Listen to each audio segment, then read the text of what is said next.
I feel like February was a very successful reading month for me. I mean, look at this stack. So welcome to everything that I read in February and what I'm planning to read in March. I was really successful with my physical TBR. Clearly from this stack of books that I read 6 physical books and 1 on Kindle. Starting off with my favourite instalment of the Legacy of God series, God of Wrath. I have only just dipped my toes into dark romance this year and I've literally just started with the Legacy of God series. This is the 3rd book in the series and it was by far my favourite. It was stalker romance. I know, sounds controversial. Jeremy was everything that I had hoped he was going to be, and honestly, the best bit about this book, so if you haven't read the Legacy of God series, you probably won't know this, but it's not a spoiler or anything. But clearly Rena Kent has written? What is the word that you would use? So clearly Rena Kent has written other books before this series. This series, I think, follows the children of some of the couples that she's wrote previously. Written? Oh, I'm not going to get that right. I'm going to need to look that up. And the parents get little cameos in the book. They get little chapters where you get their point of view, and the dad in this, so the FMC's dad in this, was hilarious. He was honestly the funniest character I've ever read in a dark way, and when his chapter came, I literally could not even contain myself. I loved the book all the way up until that point, but that honestly made it for me. Honestly, 5 stars for this book. Then we moved on to God of Ruin. This is Landon's book, is it? Yes. You'll know if you've read the series. And he is another psychopath. Literally another psychopath. It was so interesting hearing his point of view and the way his brain works. This wasn't my favourite one, but it definitely had a lot of elements that were interesting in it. I think I would give this one like maybe 3.75, maybe 4. I still loved it. I still binged it. It did take me longer to read this one than it did the other ones. The other ones I seem to have got done within a couple of days. But this one I think took me 5 days or maybe a week. I think it just took a bit to get into the book. Then I read a really anticipated read for me was Deep End by Ali Hazelwood. I love Ali Hazelwood's writing and I absolutely binge all of her STEM romances. This one was even more to it, although they were both into biology and science. They were both basically Olympians. So the FMC was a competitive diver and the MMC was an Olympic swimmer. So it was really interesting having that aspect to the STEM story as well. And we had some characters that we've seen before. Pretty sure it was Olive and Adam. Was that from The Love Hypothesis? I can't remember. But Olive and Adam make a little cameo in this one. It was meant to be a bit of a kinky romance with dom sub structure to it. It didn't come through as much as I feel like it was advertised to come through. Maybe it's just because I've been spending my time reading the Legacy of God series, so it really didn't compare. However, I still really loved the romance. My only complaint was that the ex comes up all the time. Like, she's in the book, but oh my gosh, the conflict in this. If I drank every time her name came up, I would be very drunk. Take that for what you will. I still love Ali Hazelwood. I still love her characters. I still love her writing. I did really enjoy the swimmer, Olympic, diving aspect of it. The conflict, I didn't love too much. I gave this one 3 stars, I believe. Still worth the read. And I'm still going to continue reading all of her STEM romances because I love. Then I literally have been reading contemporary and dark romance for ages, like over 2 weeks. So I got to the point and I was like, I need fantasy. I need fantasy romance back in my life, but I want something easy and bingeable. And I am part of Lucy's Library's book club on Fable. And the book of the month was Amid Clouds and Bones. And it's a fantasy romance standalone, which sounded right up my street for what I wanted at the moment. And when I say this book gave me whiplash in the absolute best way. For a standalone, I was just expecting normal fantasy romance, enemies to lovers structure. Did we get that? No. I was kept on my toes. I didn't know what was happening. There was lots of plot twists and honestly, it was so well done. I'm kind of obsessed since reading it, I have thought about the main characters quite a lot. There's a quote that I highlighted that I have saved on my phone screenshots. I think about that quote all the time. It gives me literal butterflies. If you haven't read it, go read it. It's really not even that long. I think it's just over 400 pages. So it'll be a nice, easy fantasy romance read, and it's a standalone. So you feel complete after it's finished. I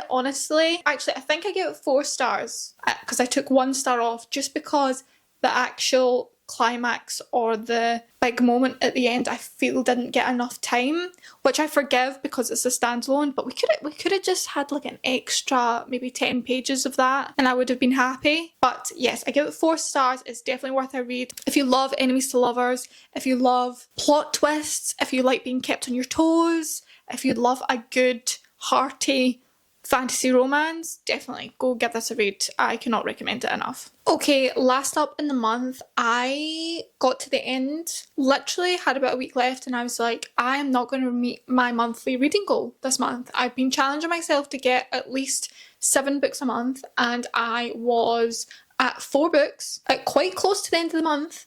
So I decided that I was going to binge a series. And this series is really short. As you can see, the books are really teeny weeny. They are literally maybe 300 pages and less. I think the last one was only 240 pages or something. So I was like, perfect. This is going to go towards my reading goal. So this is the Firelight series by Sophie Jordan.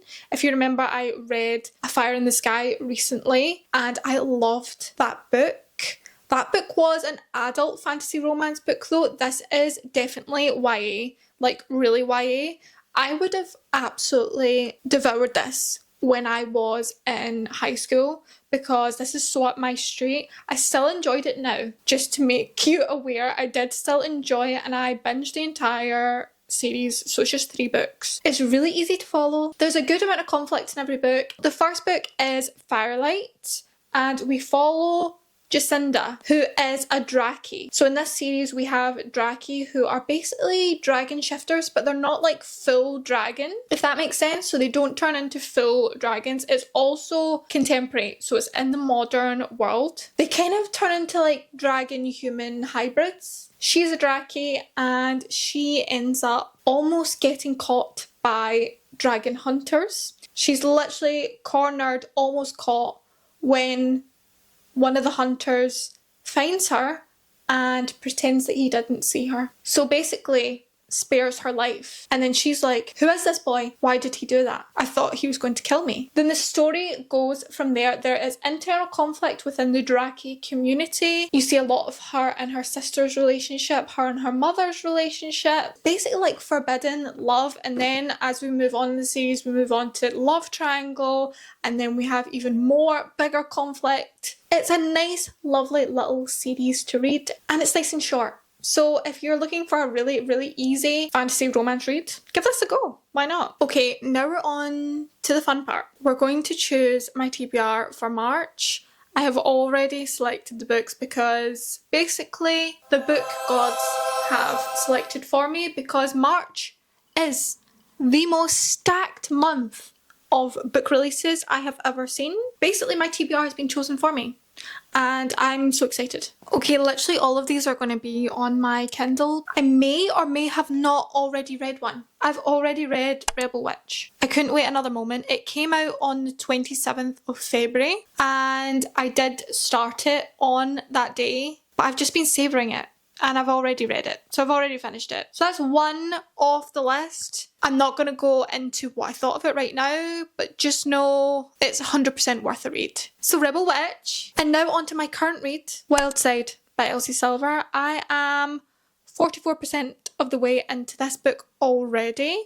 I really wanted to film this video last week, but I didn't get a chance because I was feeling so poorly. So just be aware that yes, I've already started on my March TBR. Wildside literally came out yesterday. I'm already 44% of the way through, but this is the most recent installment in the Rose Hill series by Elsie Silver. I read the Chestnut Springs series 2 years ago, and last year I read all of Elsie Silver's backlist. So I have been sitting for a while not having any Elsie Silver to read, So I was really excited for this book to come out.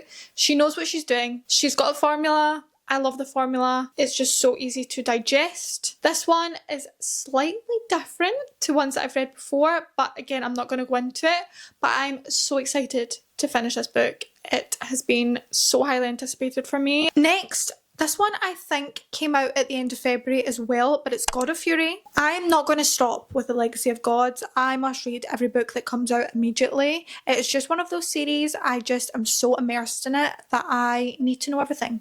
And I'm so excited for this one because this one is an MM romance. And although I've read MM storylines within series and perhaps within Why Choose books, I have not read a book dedicated to an MM storyline, so I'm very excited to get into this one.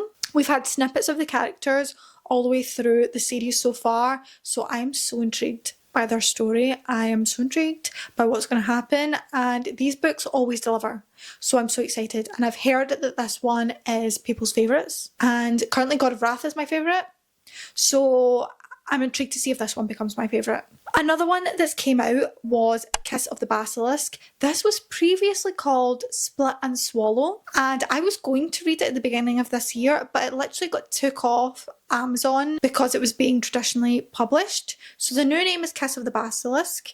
I've heard mixed things about this book, but I feel like I need to experience it. I've heard that it is just smut, which I'm fine with. Sometimes you just need smut. So I'm excited to get into this. I don't know what it's about. I believe that the male main character is a basilisk, so a snake. Am I wrong? That's what I'm assuming from this new title. I wouldn't have guessed that from the old title, but I'm kind of guessing it from this title. I like to go into everything blind, so I really don't know too much about the books that I want to read. So I'm just following the TikTok hype on this, so we'll see. We'll see how it goes. Next is one that's not a release for March. However, it is an ARC book. The book is actually coming out in June. It is A Dance of Lies. I got an e-ARC for this book on NetGalley. I'm really intrigued to read. I've seen people with the physical ARC that said that it was really good, so I'm really excited to get into this. I believe it's like a dancer who dances for like a king's court, but then she ends up getting caught up in a crime, I believe, and getting locked up. And the only way that she's going to get out of this is to go into the enemy kingdom and spy or maybe kill the enemy kingdom leader. But the fact that she's like a dancer in court, and it's also a court system, I do love a romantasy with a court system in it, so I'm really excited to get into that. And lastly, the last release that I am so excited for is The Rivaled Crown. I loved the first book in this series. I didn't love the second one just as much. It's only a 3-book series, so I feel like I need to read the last one, and they're really short as well. The last two I think were only like 280 pages maybe. So I feel like I need to finish the series. And I love these covers. You know me, I love pink, so these covers scream to me. So that is the last release that I know of that is coming out in March that I want to read. My TBR is stacked this month, so I really need to manage my time really well. I'm excited for this month and all the books that are to come. I